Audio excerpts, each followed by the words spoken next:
Baseball is an American sport. That's the common take. And technically it's true.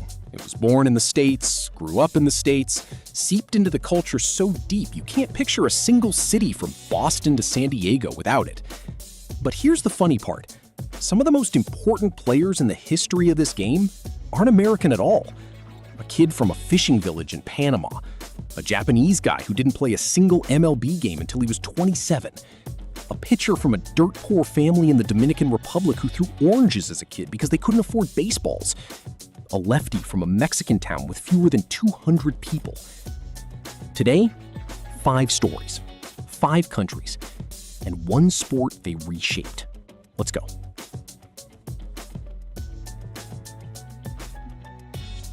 Let's start with Ichiro. And let's not start with what he did in America. Let's start with what he didn't do. He didn't rush.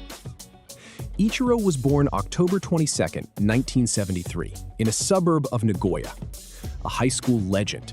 But at the 1991 NPB draft, he slid all the way to the 4th round because of his build, 5'9", under 130 pounds. But his work ethic pulled him to the top. By 1994, he was the star of the Oryx Blue Wave, and from there, 7 consecutive batting titles in the Japanese Pacific League. Then, Seattle won his posting rights, signed him, and it began. In his debut 2001 season, Ichiro racked up 242 hits, a rookie record that had stood since 1927, set by Lloyd Warner. The man played in Japan until he was 27. He recorded his first MLB hit later than anyone else in the 3,000 hit club. The previous record belonged to Wade Boggs, and the gap was nearly 4 years.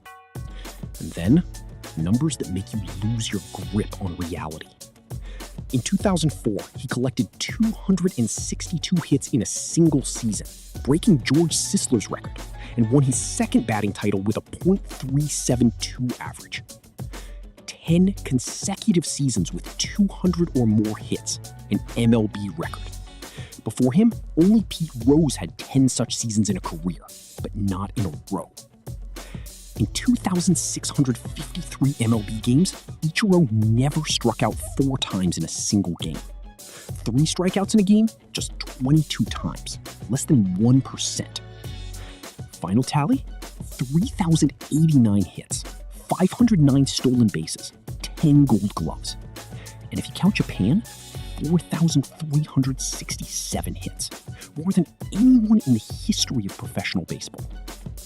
In 2025, he was inducted into the Hall of Fame, 393 votes out of 394. Near unanimous.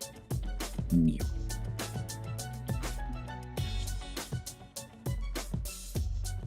Now, to the man who threw 1 pitch, and terrorized the league with it for 19 years. Mariano Rivera grew up in the fishing village of Puerto Caimito, about 15 miles from Panama City.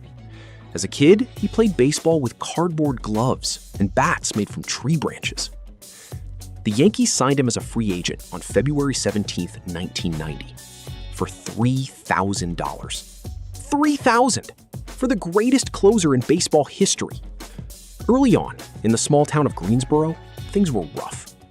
Rivera landed on a team where nobody spoke Spanish, and he had to learn English from scratch. And then, the cutter. The pitch that happened almost by accident. In June 1997, 3 months after he became the Yankees' closer, his fastball suddenly started cutting, sliding as it approached the strike zone. He hadn't consciously changed anything in his mechanics, but that cutter made him virtually unhittable. 13-time All-Star, 5-time World Series champion, 652 career saves, an MLB record, 952 games finished, also a record. And in the postseason, he was from another universe entirely. 96 games, 42 saves, 141 innings, ERA 0.70. The best postseason ERA in history, by a margin of 0.13, despite Rivera having pitched over 100 more innings than the next closest guy. In 2019, he was inducted into the Hall of Fame. All 425 ballots, 100%. The first unanimous selection in baseball history. A kid from a fishing village with a cardboard glove. One pitch. They write stories like this in the movies, but usually nobody believes them.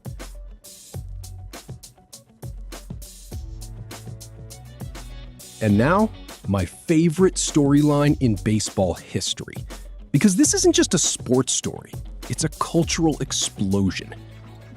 Fernando Valenzuela was born and raised in Echahuaquila, a poor farming village in the state of Sonora with a population of fewer than 200, about 335 miles south of Arizona.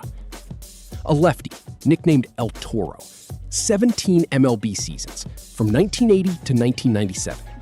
He spent the bulk of his career with the Los Angeles Dodgers. Then came 1981. Valenzuela opens the season 8-0, 7 complete games, 5 shutouts, ERA .50. A 20-year-old Mexican kid nobody had heard of just pulled out a screwball and started mowing everyone down. He finished the strike-shortened season with a 13-7 record, leading the league in complete games, 11, shutouts, 8, innings pitched, 192.1, and strikeouts, 180, and became the only rookie ever to win the Cy Young Award. On top of that, he's the only player in MLB history to win Rookie of the Year, the Cy Young, a Silver Slugger, and a World Series ring in the same season. But Fernando Mania wasn't just about stats. Attendance at Valenzuela's road games jumped by an average of 9,000 fans. Ratings for the Dodgers' Spanish-language radio broadcast on KTNQ shot up from 3.4 to 8.6. He transformed the Dodgers fan base, which until then had been predominantly white. Valenzuela passed away on October 22, 2024, at the age of 63, one day before the 43rd anniversary of his World Series win over the Yankees. And on November 1st, what would have been his 64th birthday, the Dodgers and their fans honored his memory during the 2024 World Series Victory Parade.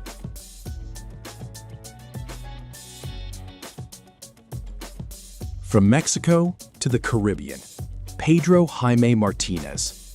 He was born October 25, 1971, in Mono Guayabo, a suburb of Santo Domingo in the Dominican Republic. He grew up with 5 siblings in a one-room house. There was no money for baseballs, so he practiced with oranges.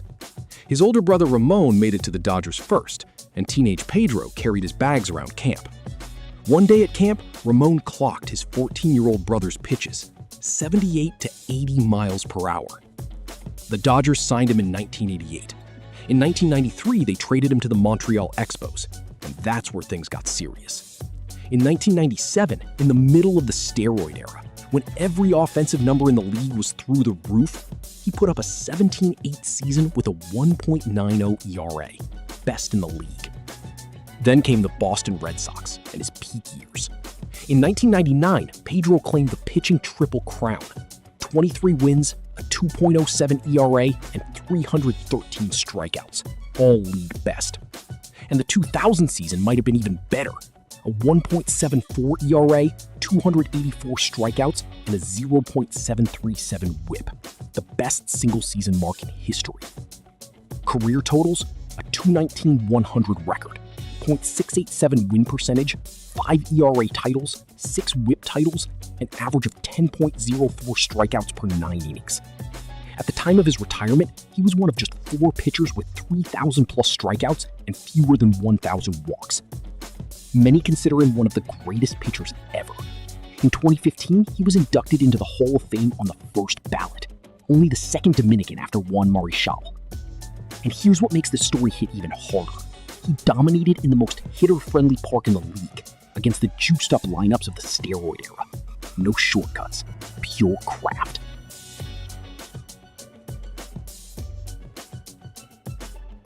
And finally, an active player, the one we're watching right now. Shohei Ohtani is a rare two-way player whose best seasons rank among the greatest in baseball history. He's compared to early Babe Ruth, and the comparison isn't a stretch. The number 1 pick of the Nippon Ham Fighters in the 2012 NPB draft, he played as both a pitcher and an outfielder through 2017, after which the club posted him for MLB. He signed with the Los Angeles Angels and immediately won AL Rookie of the Year in 2018. After injuries in 2019 and 2020, he came back and smashed 46 home runs while striking out 156 batters and took home his first MVP. Then he won it again and again. As of now, 4 MVP awards, Rookie of the Year, 4 Silver Sluggers, NLCS MVP, and 2 World Series rings. But the big one? The 50-50 season in 2024. Before him, only 5 players had ever reached the 40-40 mark. Ohtani pushed the bar to a place nobody had been before. He's the only player in MLB history with 10-plus wins on the mound and 30-plus home runs in a single season. He's 31, he's still playing, and he doesn't seem to have a ceiling. Panama, Japan, Mexico, the Dominican Republic. 4 countries. 5 careers that defined entire decades of baseball. Some of them played with homemade gloves. Some practiced with oranges. One didn't arrive in MLB until 27, when most players are already at their peak. But they all did one thing. They proved that baseball stopped being a purely American game a long time ago. If you liked this, subscribe, hit the bell, drop a comment. Until next time.